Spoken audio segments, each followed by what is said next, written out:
Hi, today's good persons to know are Steve Webster and Colin Burgess of Video Arts. Their seminar touches on whether you should curate a video from a library pool of videos or if you should create your own video content from scratch. Now, video is the next best thing to experiential learning, and that 90% of what we learn is through doing. And the reason why video is so important, because as much as 50% of what we learn is by seeing, because it holds our attention and it can produce an emotional response, and that also triggers memory. So what's all the fuss about? Well, if you curate, then you've got to get permission. And they show a clip of The Apprentice and say they didn't breach copyright rules because they had a license to do so. Now, Colin does talk us through 8 tips that you should consider when making your own content, such as working onto budget, knowing the people involved and knowing the roles that they play in producing a video, and also if you've got a script, because that helps and it doesn't take you off tangent. And sometimes I go off tangent, but that's okay. Video Arts has been around since 1972, and so they clearly know the tricks in the book to make the perfect video. Now, if you are thinking about producing a video so that you can spread the message, spread the word, and get interest and engage with your audience, this is the perfect video for you. So I hope you enjoy it, and thank you for watching. Just a bit of background. We know this. Video arts have been in the industry for just over 40 years now. And we know that video is the next best thing to experiential learning. 90% of what we remember is because we do it. But the next best thing is 50% of what we remember is because we see it and hear it, and we're actually emotionally involved in it. With video, you get the best performance every time. It can be delivered anywhere, anytime, as those of you who've all got smartphones in your pockets no doubt know. And it holds our attention, so we remember it for much longer, and that's one of the key things that we need to get across when we're using video in learning, is that people take away the learning for a long period of time. And it produces an emotional response, and this is one of the most important things, that whether that be humour, sadness, whatever the response is, it's an emotional response, which means that we remember that experience for much longer. Those of you that know Video Arts, you may know us for the great work that we did in the 70s and 80s with John Cleese. Well, we're still working hard, and we're still producing programmes like this. You turn over £700,000 million a year. Or is it 700 million pounds? Or dollars? Anyway, something like that. I'm Rita Scroggs of Scroggs Manufacturing. I have a wooden shed in Webster.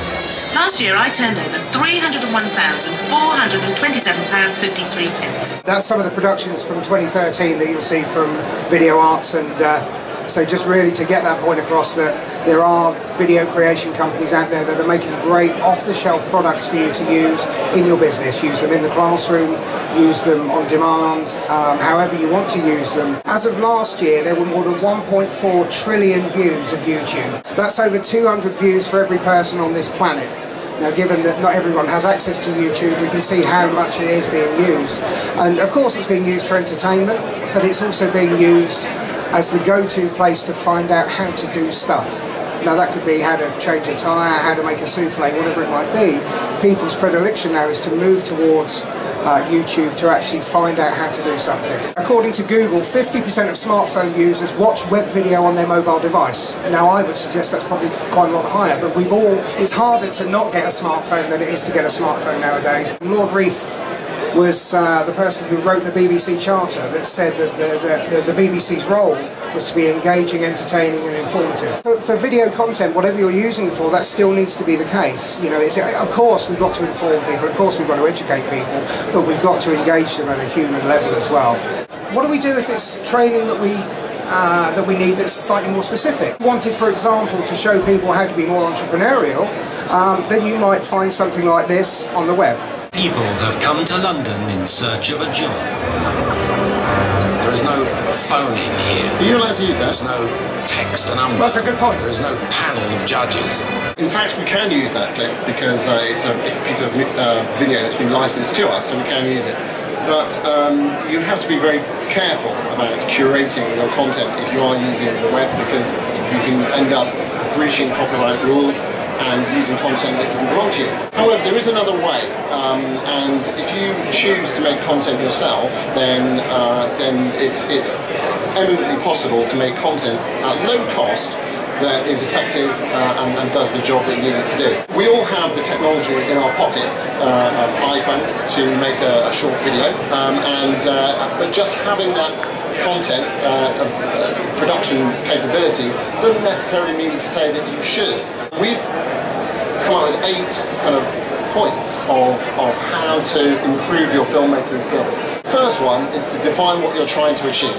And it's the same with any project that you're trying to do. If you don't set out a project goal, it's going to be impossible to know if you've hit that goal. It's absolutely critical to get a subject matter expert, or if you are the subject matter expert, to make sure that you've noted the key learning points that you want to come out of that film.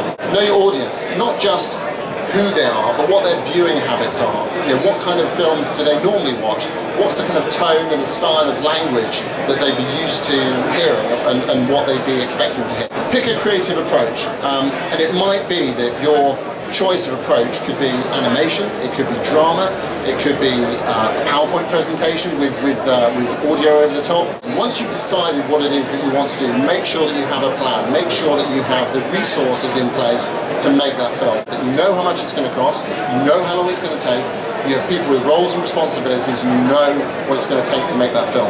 This is absolutely critical to any film that you make, any video.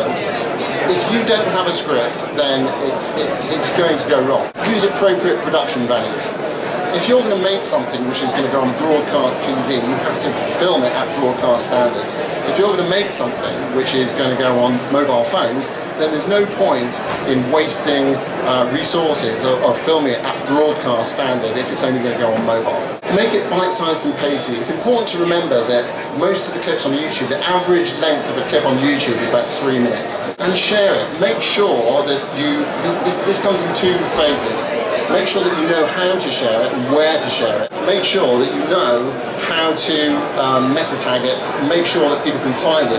And if you've got a marketing department, make sure that they know what they're doing to be able to market that content so that people can find it. The process of having setting the context, some information, and then a summary, building these films, even with very basic equipment, you can still make it very effective. How do we bring all that together? Well, it's important to have a good platform.